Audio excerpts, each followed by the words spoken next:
ওই দেখো তিনটে বউ বসে আছে, গসিপ করছে, দেখো মুখ নাড়িয়ে নাড়িয়ে দেখো। ওই যে তিনজন, হ্যাঁ সব মুখ নাড়িয়ে নাড়িয়ে গল্প করছে, বুঝতে পারছো?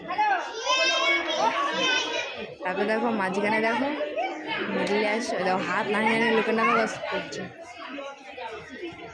মানে বাড়িঘর রেখে এসে এরা বাড়িঘর রেখে চলে এসে তো, আসতে মানে এরা পারলে বেডিং পত্র নিয়ে এসেও এইটা চালাতে পারে গসিপটা। এখানে শুয়ে পড়ে গল্প করতে পারে, কোনো লজ্জা সামনে নেই। মাঝখানে দেখো, মাঝখানে দেখো, মাঝখানে এই সিটে ওই সিটে। আচ্ছা এদিকে, হ্যাঁ ওই সিটে এই জায়গাটা, হ্যাঁ দেখো ওখানেও চলছে।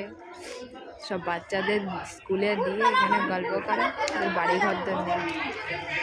ওপাশেও আছে দেখো, ওই দেখো ওখানে আছে মাথা সব ছেলে নেবে, মানে এখানে বাড়ি ছাড়া আর কিছুই না, স্টেশনটাকে বাড়ি মনে করে রেখেছে, দেখতে পাচ্ছ? কি করবে মানুষ এই দুপুরবেলা একটু গসিপ মারবে।